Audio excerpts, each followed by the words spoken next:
নারায়ণগঞ্জের ২৫০০-এ পারিবারিক কলহের জের ধরে স্ত্রীকে হত্যার পর বাড়ির পাশে পুঁতে রাখার অভিযোগ উঠেছে স্বামী আশরাফের বিরুদ্ধে।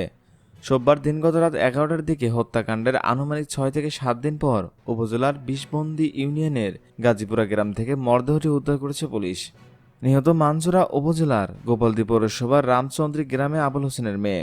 অভিযুক্তরা আশরাফ উপজেলার শিবন্দি ইউনিয়নের গাজীপুরা গ্রামের জুলহাসের ছেলে। জানা যায় ৩ বছর আগে তাদের বিয়ে হয়। দুজনেরই এটি দ্বিতীয় বিয়ে।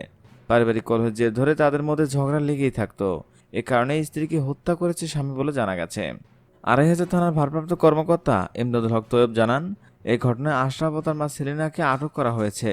এছাড়া মরদেহ উদ্ধার করে ময়নাতদন্তের জন্য সদর জেনারেল হাসপাতাল মর্গে পাঠানো হয়েছে। তিনি আরো বলেন, পারিবারিক কলহের কারণে এই হত্যাকাণ্ড ঘটেছে বলে জানা গেছে। স্থানীয়দের সংবাদে পুলিশ লাশ উদ্ধার করে। হত্যাকাণ্ডটি ৬ থেকে ৭ দিন আগে সংঘটিত হয়েছে বলেও ধারণা করা হচ্ছে। দর্শক, নিজের স্বামী স্ত্রীকে কিভাবে হত্যা করতে পারে, এই স্বামীর কি শাস্তি আপনারা আশা করছেন? জানতে চাই আপনাদের মূল্যবান মতামত। এখনকার মতো এখানে শেষ। পরবর্তী আপডেট পেতে আমাদের সাথেই থাকুন। ধন্যবাদ।